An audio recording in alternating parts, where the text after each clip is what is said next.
Assalamu alaikum wa rahmatullahi wa barakatuh.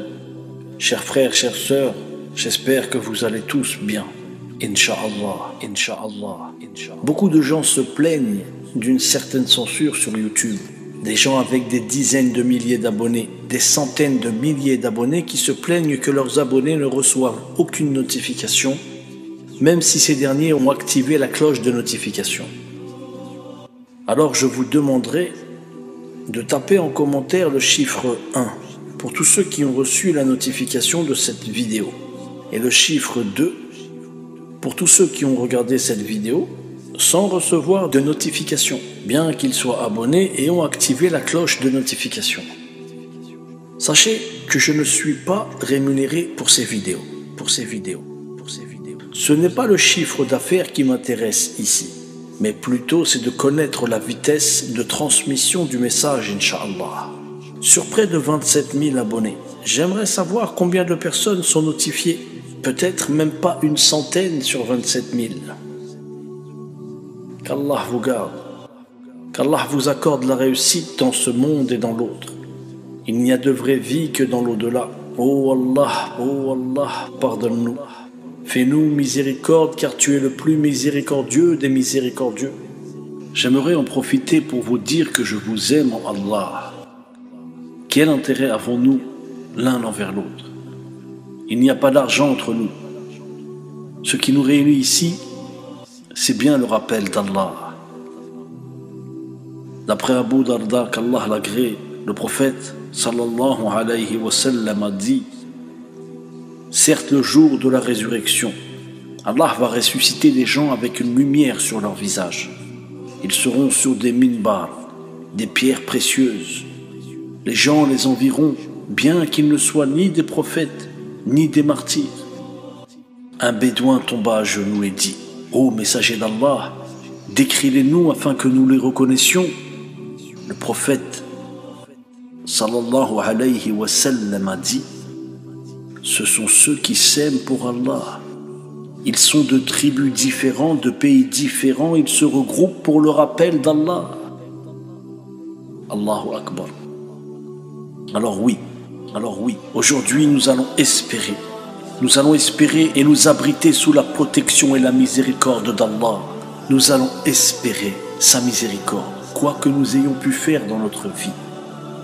La vie est loin d'être rose. La vie n'est rose pour personne. Elle n'est pas facile. Tu peux posséder autant de milliards que tu veux. La vie sera toujours la vie. L'argent des riches, lorsqu'ils le dépensent et s'amusent avec, c'est juste pour anesthésier la douleur, se cacher dans une illusion. Pour les pauvres, la vie est plus brute, c'est vrai. Mais est-ce que ce ne sont pas les pauvres qui vont rentrer au paradis les premiers, le jour du jugement dernier? Ah, vous voyez, la miséricorde d'Allah. Alors aujourd'hui, nous allons y croire, nous allons nous accrocher à cette miséricorde, Inch'Allah. Quoi que tu aies fait dans ta vie, ne doute jamais de la miséricorde, du grand pardon d'Allah. Trouve ce qui réveille ton cœur, la lecture du Coran, tout ce qui peut te rapprocher d'Allah. Allah est miséricordieux, Allah est très miséricordieux. Ne doute jamais du pardon d'Allah. Allah a honoré une fourmi. Vois-tu ce Seigneur puissant, comme on ne pourra jamais l'imaginer, qui honore cette fourmi dans le Coran? Vous voyez, ça c'est Allah. L'homme parfois a besoin de montrer sa supériorité, sa force. Mais Allah non. Allah n'a pas besoin de montrer sa puissance, juste pour montrer qu'il a la puissance. S'il montre sa puissance, c'est pour une raison juste, pour montrer aux hommes qu'il est le Seigneur puissant, afin que ces derniers se dirigent vers lui, afin qu'ils le reconnaissent. Il a honoré une fourmi. Montrez-moi un roi de ce monde aujourd'hui qui honore devant le peuple le plus pauvre des pauvres. Montrez-moi un roi de ce monde aujourd'hui qui honore devant tout le monde le plus pauvre des pauvres. Vous voyez, ça n'existe pas. Allah t'a honoré, il t'a offert la plus belle des médailles, l'islam. Les cœurs courent vers Allah, les gens sont malades. L'âme est malade. Et s'il savait la guérison qu'il trouverait dans l'islam? Imagine-toi, si la condition pour devenir musulman était de donner tout ce que nous possédons, comme bien argent, matériel, etc. Imagine-toi combien de gens auraient tout donné pour se convertir. Beaucoup de gens auraient tout plaqué, tout échangé. Nous en avons la preuve. Nous avons des exemples. Combien de gens dans le monde ont abandonné des profits énormes lorsqu'ils se sont convertis, lorsque la foi a pénétré le cœur, lorsque le délice de la foi est rentré dans les veines, plus qu'une question d'argent, plus qu'une question de toute autre chose à part Allah. Les cœurs courent vers lui.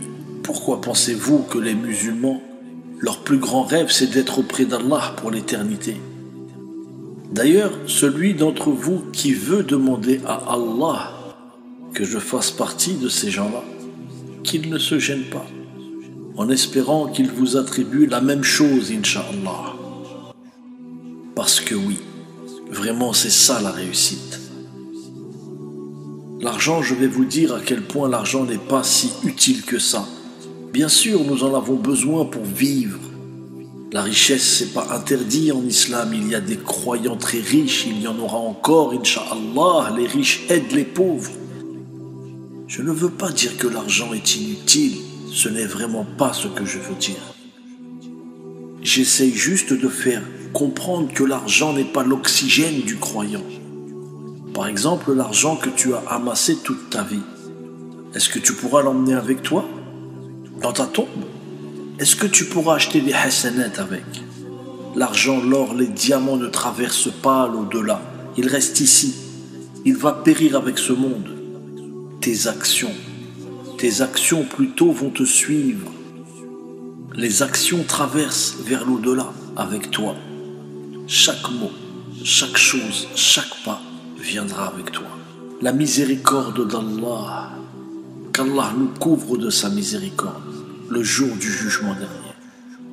Allah, celui qui n'a rien besoin de prouver. Allah en aurait une fourmi. C'est bien la preuve qu'il n'a de compte à rendre à personne.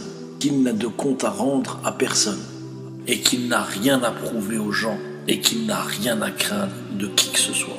Et comment pourrait-il en être autrement? Il nous a créés. Il nous a donné le sein de notre mère pour nous nourrir. Il nous a fait grandir et vivre. C'est plutôt nous qui devons lui rendre des comptes. Aujourd'hui, un président ou un roi aurait honte de se montrer avec le plus pauvre de ce monde.